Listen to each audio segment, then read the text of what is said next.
So we've went from 2 Timothy, and now we're in 2 Kings. We went back to the Old Testament, and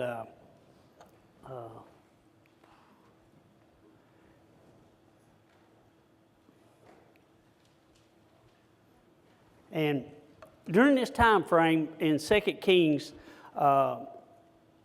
it is a time where that the 12 tribes of Israel are now the 10 tribes of the northern kingdom. And I put a map up here to show you what it looked like in the time of Solomon. And when Rehoboam took over after Solomon died, that it looked like this at the beginning of it. And these were the 12 tribes of Israel. And Rehoboam put this great burden on the children of Israel, and they rebelled against him. And then in our study, this is what it's going to look like. You're going to have two tribes. You're going to have the tribe of Judah, and you're going to have the tribe of Israel. And they came together, and the tribe of Israel, the kingdom of Israel, was called the northern kingdom, and Judah was called the southern kingdom. And we're going to leave this map up here because in our study this morning, we'll look at that map and see because of some things that's going on in here. 2 Kings tells the story of this divided kingdom, how it is, how that they survived out, and how that they lived. We're going to learn about Elisha, the prophet. He's going to be part of this study. And if you look over in 2 Kings, the second chapter, it talks about him and Elijah, how that Elijah was the prophet during Solomon's time and through Ahab and all that, and how he battled the prophets of Baal. But in the second chapter of 2 Kings, it tells of him how he went to heaven in a whirlwind, that God took him. And he throwed his cloak down, and Elisha took it. And from 2 Kings 3 on, then we see that Elisha now is the prophet of God that we're going to study a lot about. 2 Kings tells us the last 130 years of the northern kingdom until they're taken away into captivity by the Assyrians. Then it's going to tell the last 250 years of the southern kingdom, which was taken into captivity by the Babylonians. And it said that Jeremiah wrote this book, and the prophet Jeremiah wrote this book. And 2 Kings chapter 3, it introduces to a king that's over the northern kingdom at this time, and his name is Jehoram. And if you would turn your Bibles to 2 Kings, the third chapter, and we're going to start reading in verse 1. It says, "Now Jehoram, the son of Ahab, began to reign over Israel in Samaria the 18th year of Jehoshaphat, the king of Judah, and reigned 12 years." Now, he is the son of Ahab. Now, you go back into 1 Kings, and he was his reign started, I think, in about chapter 16 of 1 Kings, and it run through until the end of 1 Kings, and where he died. But he was a terrible king. He turned the children of Israel away from God. He was influenced by his wife Jezebel, which was a famous character in the Old Testament. How that she influenced him and turned him to worship Baal, and it just completely turned the children of Israel away from God, and Ahab was the turning point of that nation under Israel, the nation of Israel under his reign turned the whole tribe away from God, and this guy Jehoram was the son of Ahab, and he was the next in line to take the reins of the northern kingdom. And then when you look at verse 2, it says, "And he wrought evil in the sight of the Lord, but not like his father and his mother." So I guess the word of God is telling me that he was not as bad as Ahab, but he was bad. He was just bad. He was a bad influence. And he says at the end of verse 2, he says, "And he put away the image of Baal that his father had made." So he took it away. He didn't say he destroyed it. He said he put it away. He took it and he put it away somewhere. And then he goes into verse 3 and it says, "Nevertheless, Now let's hear the rest of the story, okay? He takes these images of Baal and he puts them away. He says, nevertheless, he cleaved to the sins of Jeroboam, which was the king after Solomon, and it's found in 1 Kings 14 and on. And he was the son, well, it wasn't Solomon's son, but he was the son of Nebat, which made Israel to sin, and he departed not therein. Now his sin was, he made golden calves. He didn't have Baal worship. He had golden calves that they worshiped. They were still idols, and he set up these golden calves in the town of Bethel. I think you can see up there, and Dan, but I don't think Dan's on there. But he set these golden calves up in this northern kingdom, and that was their worship now.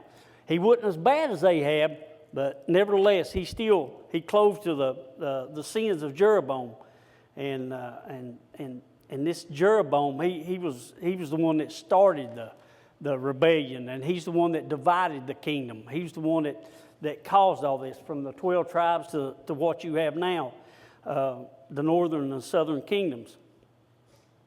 Then it goes into verse 4, and it says, and Mesha, king of Moab, was a sheep master, and rendered into the king of Israel 100,000 lambs and 100,000 rams of the wool. Now, it was the time of Ahab when he brought Moab, and you can see it up there. He took Moab and he put them under his rule, and he made them pay this great price, this tribute he had to them. It was a great price. You take 100,000 sheep, 100,000 rams, and then the wool of it, that's a pretty expensive tribute in those days. That he made them do it, and Ahab kept them right under his thumb, and made them do these things. And it was a great depression on these people when they do this. Now it says in verse 5 now, it says, but it came to pass when Ahab was dead, that the king of Moab rebelled against the king of Israel. And this King Mesha seen the opportunity that once Ahab had died, here's my chance to get out from under this tribute, out from under this, having to pay all this price. He says, I'm just going to rebel against it. And when you look at 1 Kings, the first chapter, and you look at verse 1, it says, then Moab rebelled against Israel after the death of Ahab. It says that was the beginning of 2 Kings chapter 1, verse 1. But this King Mesha seen this opportunity to get out from under his tribute, where he wouldn't have to pay this so much, and it was a great price. But just a side note on this, and I want you to Google this or whatever you want to. It's called the Moabite stone. That's what it's called.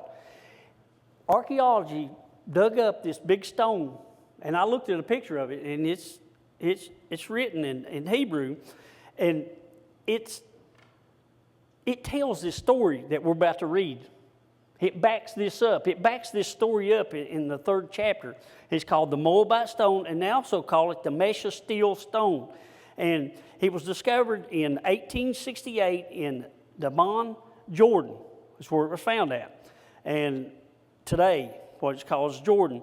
And it details this, and they figure it was written probably in about 840 BC. That's when the archaeologists said all this.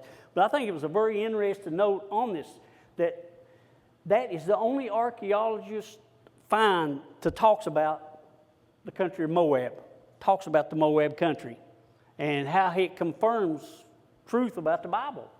And you go, and I want you to Google it, because we don't have time this morning. It's called the Stone of Moab, and it's very interesting to read that and how it goes along with this, and how it just confirms it. And it says, when Ahab was dead, the king of Moab rebelled against the king of Israel. And it says, and King Jehoram went out of Samaria the same time and numbered all of Israel. So what's he do? They have rebelled against Israel. So what does Jehoram do? He takes the northern kingdom and he calls his army together, and he's going to invade them. He's going to go into them, and he's going to invade these people. And he's going to get that tribute back, because that's money out of his pocket. They had this coming in. They was counting on this money. And now this Moab, the king of Moab, Mesha, he's not going to do it. So what's he going to do? He's going to fight him. He's going to get it back. He's going to take it over. And he was just missing out on a lot of income here, and he wasn't going to have it. In verse 7 it says, and he went and he sent to Jehoshaphat, the king of Judah, saying, the king of Moab hath rebelled against me. Wilt thou go with me against Moab to battle? And the king of Judah, the southern kingdom, which was Jehoshaphat, he said, I will go up. Now this is Ahab asked him the same thing when he went up. I think it was against the Syrians, when he was fighting the Syrians, when he got killed. That Jehoshaphat, he asked Jehoshaphat, he said, will you help us fight these Syrians? And he gave the same answer. 1 Kings 22 and verse 4, he says, I will go up. I am as that thou art, my people as thy people, and my horses as thy horses. And he still considered them, even though they didn't see eye to eye on a lot of things, that Judah was pretty faithful right now. The country of Judah. The southern kingdom was pretty faithful, but the northern kingdom wasn't. But when he asked him, he says, yeah, I'll help you. And, that's a neighbor, He says, we're still neighbors. He said, I'll help you. And I'll go with you, and we'll see what we can do. And he said, which way shall we go? Okay, so you look at the map, and you see the country of Israel, the easiest way to go down would be by that Areoer country and go down that way. But he says, and which way should we go up? And he answered, the way through the wilderness of Edom. So Edom's on down south of there, just south of the Sea of the Dead Sea. So he says, we're going to go in the back door on them because, Mesha, he's probably thinking, they'll come through the top, the easiest way, but Jehoram wants to go down and around, and at this time, Judah has Edom under their control. So they're going to go in that way. And so they've got a plan. They've got Jehoshaphat's going to help them. They've got a good plan, and they're ready to go. Then we go to verse 9. And it says, and from 9 to 14, we see something that happens in all of our lives. It's our old friend trouble. That when things are going good, you think things are just fine in our lives, and then you come up and your old friend trouble shows its face, and there's issues in your life. And these verses here is going to show that they run into some problems. So it says, so the king of Israel went, and the king of Judah, and it says, and the king of Edom. So the one that they had under control, he's going to join in, and he's going to help them with this battle. He's going to help them go in there into Moab, and they're going to fight these people, and they're going to get their tribute back. They're going to get them back under control where they want them.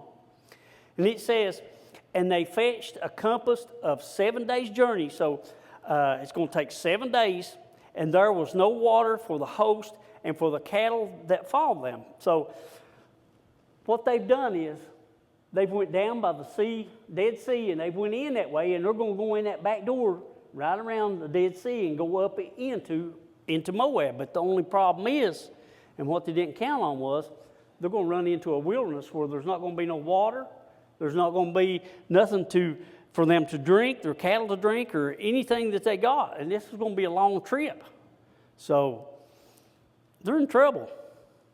They've got themselves in trouble. They've come up with this great plan, but they didn't count on there not being no water there. And now they're in big trouble. So what do? You look at verse 10. And the king of Israel said, alas, the Lord hath called these 3 kings together to deliver them into the hand of Moab. Now you think about that, a statement like that now that he's come up with this big old plan, and he's put all this, and he's got himself in trouble, now what's he do? He blames the Lord for it. He blames God for it. And this is a statement of somebody who is an unbeliever. It truly is. It's a statement of an unbeliever. That somebody that does not believe in God, that does not believe in his power, what he can do, what he can't do, and what he won't do. And now he makes this statement like this, that he blames every bit of this on God, his own troubles. And choices have consequences. And that's, when you look at 2 Kings, the main theme of it is that actions have consequences, and they truly do. And in our lives, it's the same thing. But also what we'll learn in 2 Kings is that whether we're faithful or we're unfaithful, God is always faithful. He is always faithful to those. He will never be unfaithful. But this guy blaming this on God that he has brought these guys together and these kings together, and he's thrown every bit of it on God, and how sad that is. Now, it says in verse 11, it says, but Jehoshaphat said, is there not here a prophet of the Lord that we may inquire of the Lord by him? And, Jehoshaphat has this spiritual awakening. He says, we need a prophet. We need somebody of God to come and help us. And how often does that happen in our lives, that we never call on God, we never pray to God, we never do anything for God until when? Until we get in trouble. And that's what these guys done. They have got in trouble, and now they're calling on the Lord. They're calling on God to help them. And it's an example for us that we should never do those things. We should always be faithful to God and call on Him, and He should be a part of all of our lives, and every plan that we have, everything that we do in life, that we should truly call on Him to help us through those things. And these guys just waited till they got in trouble, and Jehoshaphat suddenly had this spiritual awakening. He said, we'll get a prophet to help us. And it says, and one of the king of Israel's servants answered, and he says, here is Elisha, the son of Shaphat, which poured water on the hands of Elijah. And Elijah was famous. He really was. He was a famous prophet in the Old Testament. And he said this Elijah, which poured hands on his on the hands of Elijah, and what this symbolized was Elisha's devotion to God, to Elijah. He was a humble servant of Elijah's. He was his helper. He was his protege, and he was just a godly man, and he was a good prophet. And this servant, he says, let's call on him. He poured the water on the hands of Elijah. He is a man of God. He is a humble servant of God. And he says in verse 12, and he says, and Jehoshaphat said, the word of the Lord is with him. So the king of Israel and Jehoshaphat and the king of Edom went down to him. He was their answer. Okay, this is what we need to do. We've had this spiritual awakening now. Let's go to Elisha and let's go see what he says. And Elisha said to the king of Israel, what have I to do with thee? You have no business coming to me. You have absolutely no business calling on me. That's what he told the king of Israel. Why was that? Because he worshiped idols. He was not a worshiper of the one true God. And Elisha says, what do I have to do with it? Get thee to thy prophets of thy father and to thy prophets of thy mother. You go and consult them. I ain't got nothing to do with you. You have no right to come to me and even ask a favor from God. And he said, you go call on them. And the king of Israel said to him, nay, for the Lord hath called these three kings together to deliver them into the hand of Moab. And there you go, him putting the blame on God. God put us in this position. We're here because God called us to do this. And how wrong that was. And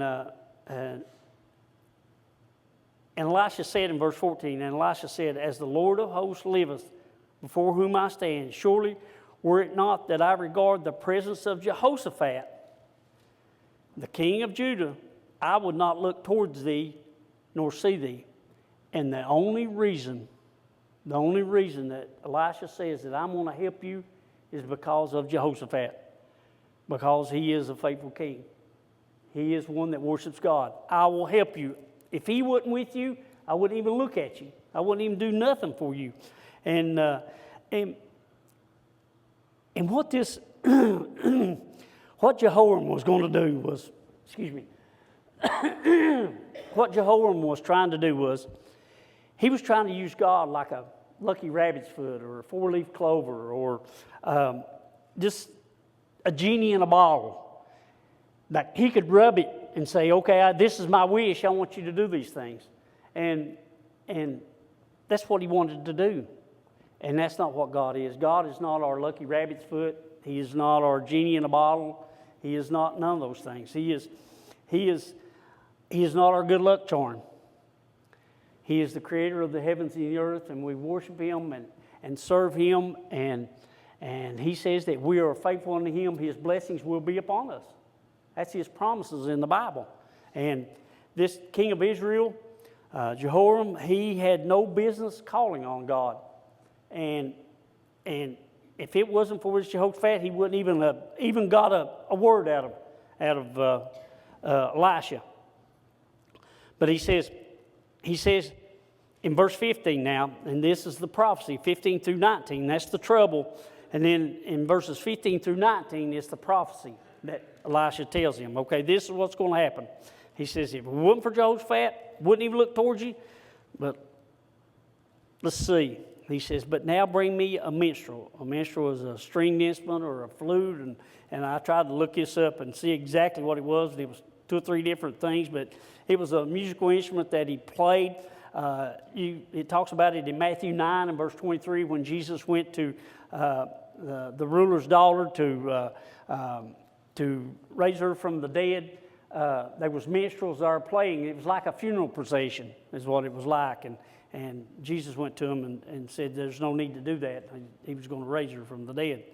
But Elisha says, bring me a minstrel. And it came to pass when the minstrel played that the hand of the Lord came upon him. And the Lord gives him this message. And he said, thus saith the Lord, make this valley full of ditches. Okay, so you've got a land here that is absolutely barren. There's nothing nowhere to be seen, no water nowhere, and they're dying without this water. And the Lord says, make thee full of ditches. And he says, for thus saith the Lord, ye shall not see wind, neither shall ye see rain, yet that valley shall be filled with water, that ye may drink, both ye and your cattle and your beasts. This will happen in a miraculous way. This is going to happen in a miraculous way. And he was going to do this, and he was going to have plenty for all. He says, it's going to be plenty for all. And what's this remind us of? What about the children of Israel when they was in the wilderness? And they were thirsty and all those things. And God supplied water for them, where they could survive and go on. And that was exactly what he was going to do here. But I want you to look at verse 18. And it says, and this is but a light thing in the sight of the Lord. A light thing. This is no problem for God to furnish this water in this barren desert, this barren place where there was no water. This is no problem. This is a light thing. And he says he will deliver the Moabites also into your hand. So this was the prophecy, what God said. And only on account of Jehoshaphat and his faithfulness was he going to do these things. But he's going to supply them water, and he's going to help them defeat the Moabites and deliver the Moabites into their hands. And now, in verse 19, when they get into this land, it says, and ye shall smite every fenced city and every choice city, and shall fell every good tree. You'll chop it down.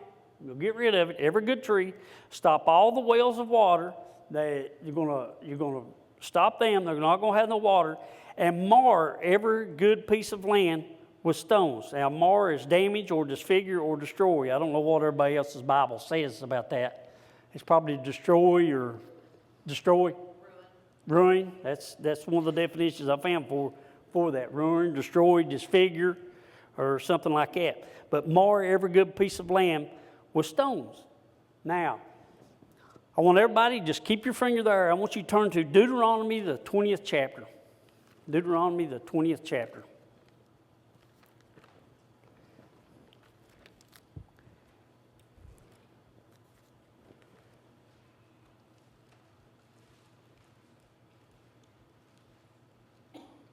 I hope I wrote down the right one. verses 19 and 20.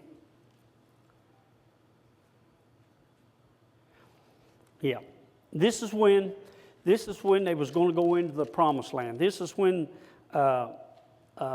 with war from outsiders. Now I want you to read this, what he says, what he tells Moses. He says, when thou shalt besiege a city a long time in making war against it, to take it, thou shalt not destroy the trees thereof by forcing an axe against them. Thou mayest eat of them, and thou shalt not cut down, for the tree of the field is man's life, and to employ them in the siege. Only the trees which thou knowest that thou be not trees for meat, that thou shalt destroy and cut down, and thou shalt build bulwarks against the city that maketh war against thee until it is subdued. So this is the very opposite of what God tells them to do here. Now, why did he do that? Why did he tell them in Deuteronomy 20 not to cut those trees down, not to cut those good trees down or do those things? But yet in 2 Kings 3 in verse 19, he says, do it. And the reason is because in Deuteronomy 20, they was going to live in that land. They was going to need those trees. And then in this case, they weren't going to live there. They was going to wipe this bunch out. They was going to take care of them. They was going to subdue them. And that's the reason he did it. And it's not a violation of a command. It's just that back then, they was going to live in that land, and here they're not going to live in that land. They're subduing somebody, and they're not going to live there. So in verse 20 through 27, we read about the rescue, how they were rescued, how that they're in this terrible spot. They had no water. They're told to dig ditches. They're told when they go into that land to cut the trees down, to stop the water, and just ruin the land, just ruin it. Okay, so in verse 20 it says, and it came to pass in the morning when the meat offering was offered. The meat offering is a non-blood, it's a non-bloody sacrifice. It's found in Leviticus 2, 1 and 2. It's made up of flour, oil, and frankincense, and God says it was a sweet savor to him when they done those things. And it's simply just an act of devotion and thanksgiving to God that they done these things. So, and when it came to pass in the morning, when the meat offering was offered, that behold, there came water by the way of Edom, and the country was filled with water, just as God had promised. How faithful that God is, that he did not change his mind, but that he fulfilled his promise like he always does in his word, that he is always faithful. And it says in verse 21, it says, and when all the Moabites heard that the kings were come up to fight against them, they gathered all that were able to put on armor and upward and stood at the border, and they were ready to defend their country. They heard that they was coming, and they knew where they was at, and they got there ready, and was ready to defend their country.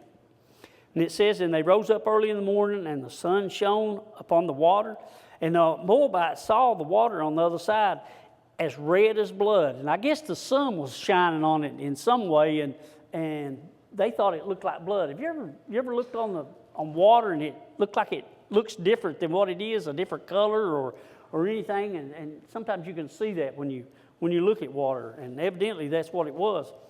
But they thought it was blood, and they said in verse 23, and they said, this is blood. This is bloody water. There's blood in this water.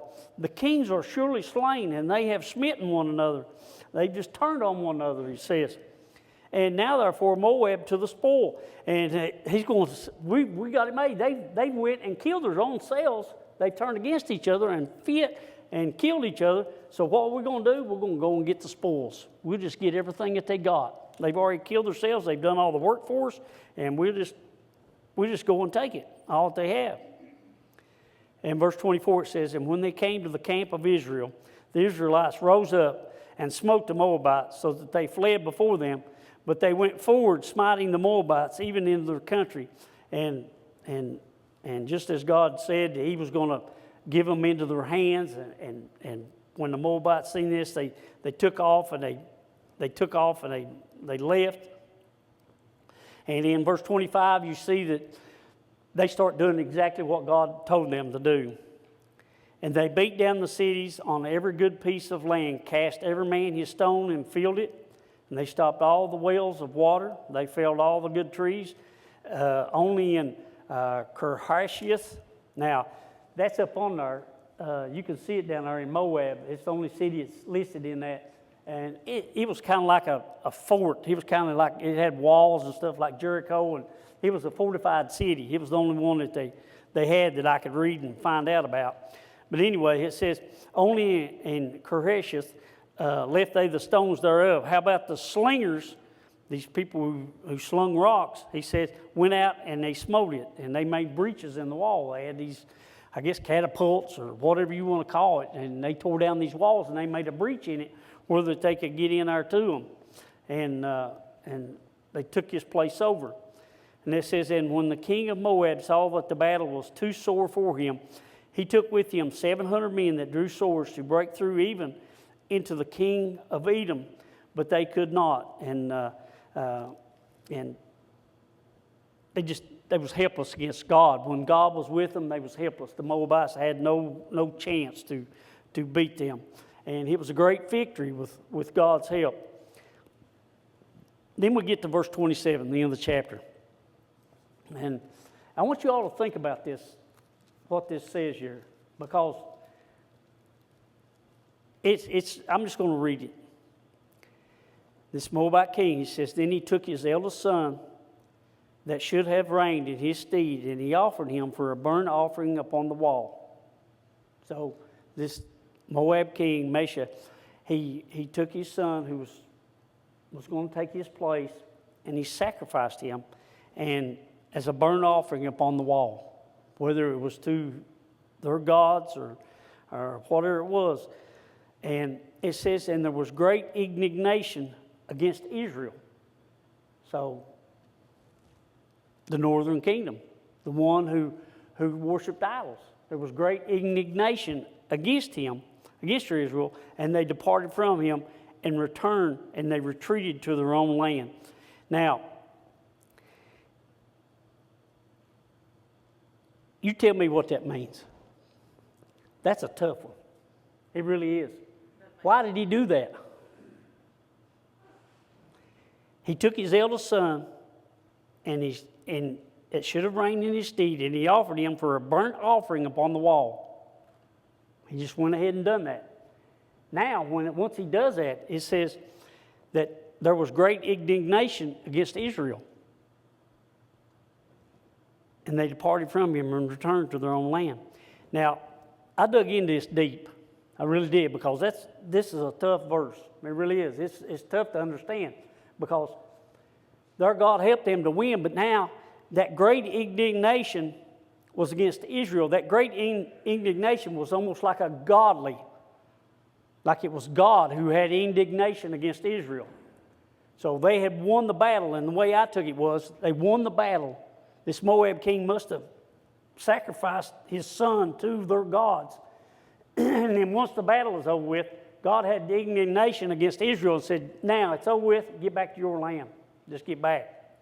Now, I'll take any questions or any comments on that, because that is a tough one to diagnose and to figure out. It really is. Why that done that. Well, maybe it accomplished what the king had intended, which was to fire up his troops. And so my Bible says the fury against Israel was great. So maybe it fired up his troops and it caused Israel to flee. Although it still makes no sense, because they had him on the road, so why didn't God let him go ahead and finish it? And see, that's what I thought. But if you say it that way, then God didn't give him the victory. No. And see, it's tough. It really is. Went out of it after that. Yep. And it's really tough. And like I said, my theory was, and I studied on that, I thought about this a lot. I thought about it a lot. And the only thing that my theory was that once this happened, once the victory was won, then God turned back. He fulfilled what he said. They defeated them. But then he said, his indignation come back, and he says, back to your land, back to where you come from. I fulfilled my promise. You are not my friend. You are not my children. Back to where you belong. I don't know if that's right or not. Yes, Loretta. This is a little bit different question. Did the same author write 1 Kings and 2 Kings? Yep. Jeremiah. Jeremiah's the one that. Did he write any other book? I think he wrote Song of Solomon, maybe. I didn't look it up. It's. There was another one or two that he wrote, but I. Sure. Isaiah, Jeremiah, Lamentations, Ezekiel, Jeremiah, who wrote that? I suppose. I don't know. I didn't really dig into it. No. My little mind, it's just got so much room in there, and then when some of this gets in here, a lot of it leaves out the other side, and it just won't stay in there. I don't know why that happened. But here's some, just to end this, here's some things I wrote down just for us. Why did God give Jehoram victory, even though he was an idol worshiper? Because Jehoshaphat, who was faithful, was with him. And he says, and God was showing Jehoram how much he could have done for Israel, missing out on the blessings. Doing this in front of Jehoram, doing this for him, he showed him what blessings that he was missing out on. With God with him, there was nothing that could stand against him. And this was a great lesson for them. Now, whether this took hold, and we'll go right on through 2 Kings and see if this lesson took hold on them or not, we'll find out. But he was missing out on a lot of blessings because that he was not a child of God. He was not obedient unto God. We also learned this lesson that today only because of Jesus that we have the blessings that we have today. And we have to be faithful unto God and be obedient unto the teachings of Jesus. And just like Jehoram, our sins can interfere for what God has accomplished. We need to seek Him. We need to listen to Him. We need to tear down our idols from our hearts, from our lives, and live for Him and be obedient to His commands. That was the lesson for Jehoram. And whether he took that lesson or not, I don't know. But we are out of time. I had some more scripture to read, and it talks about Jesus talking about when he started his ministry, how that we need to be obedient in him to receive those blessings. John 3:36, John 4:13 through 14. I had a bunch of scriptures to write down, but we just run out of time. So thank you all for your attention, and that's the end of class.